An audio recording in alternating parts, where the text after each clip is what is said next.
Hello, everybody. My name is Amy Lopez, and today I will be speaking to you about the large impact social media has on younger generations mentally as it affects the way people think, see, and feel about themselves. I wanted to ask you, did you know 10 out of 10 people have been affected by social media at least once? That means pretty much everybody has been affected by social media at least once. Because for as long as there has been access to smartphones and computers, social media has grown and expanded into the lives of all those surrounding it. According to Katie Hurley, a psychotherapist, some studies done on the impact of social media show that there are positive effects to creating online connections. However, other research shows that the rise in symptoms of anxiety, depression, and eating disorders are due to social media. Unfortunately, due to how accessible social media is, young adults have become the target and the victim, making us a large part of the demographic of social media users. Today, I want to explain to you the causes of these mental risks and how we can change social media into a positive experience. Maybe you're asking yourself, well, how do we become affected so negatively by social media? According to PubMed and SciComm, these are the various threats that we face, and I will explain to you how they come to life. Number one, low self-esteem, caused by comparing oneself to others based on looks, hobbies, or popularity. Having a lower self-esteem is one of the most common side effects of using social media, and it is the head of all other issues that come with it.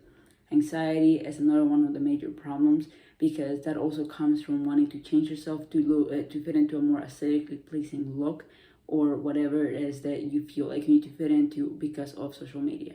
Depression, that also comes from misparticipation in community life. PubMed describes this misparticipation as an increase in online time spent and decline in communication with family and friends, leading to an increase in depression and feelings of loneliness.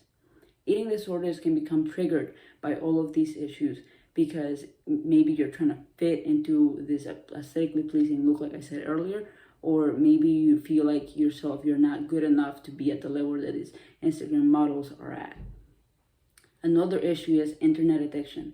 Marketing teams have become specialists at keeping young adults like ourselves hooked on these platforms, so we continue to feed into their feeds. After explaining to you just the impacts of social media, I want to discuss how we can step back and avoid or solve these issues that keep young adults in this unhealthy loop. Well, how can we change that experience we get from social media?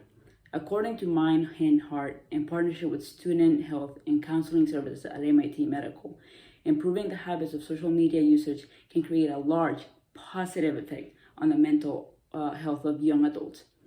With less than 10 simple steps, using social media can become a positive experience for everybody. When on the internet, be sure to always be the change that creates and supports a healthy online community. Ask yourself if the things you want to say will bring a positive vibe to the others reading or watching. I know that although taking photos can be seen as a good way to share and keep memorable moments alive, be aware of your present and enjoy where you are instead of worrying about how you want to show other people where you were. To avoid comparing yourself to others, instead celebrate the diversity. We live in a big world where we can all look different and act differently. Make connections to the similarities that you can find through that diversity. I know by experience just how easy it is to dwell yourself into the areas of the internet that cause nothing but negative feelings. However, it is recommended you follow people and things that make you feel happy because it is easy to fall into the issues of maybe you're looking at parts of the internet that are contradicting with yourself. So please try to follow things that keep you happy. Like, for example, I follow cat pictures because that makes me happy.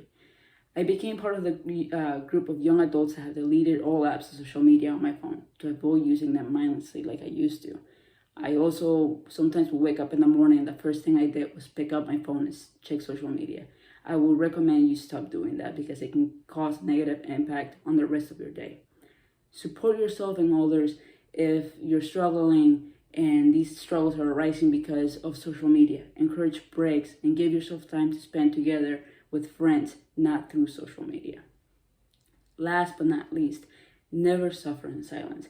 If you feel too anxious, depressed, and you develop eating disorders or self-harming habits, talk to somebody because I promise you, somebody cares. Now, to finalize this speech, We know now the effects of social media on our well-being and what we can do to approach them and use the internet in a healthy way. Remember that you're not alone, because according to Statista, an astonishing 80% of the population in the United States alone is struggling with these risks. Keeping yourself healthy should be your number one priority, and using social media wholesomely is step one in keeping a healthy relationship with the internet and yourself. So thank you very much. I hope you have a great night.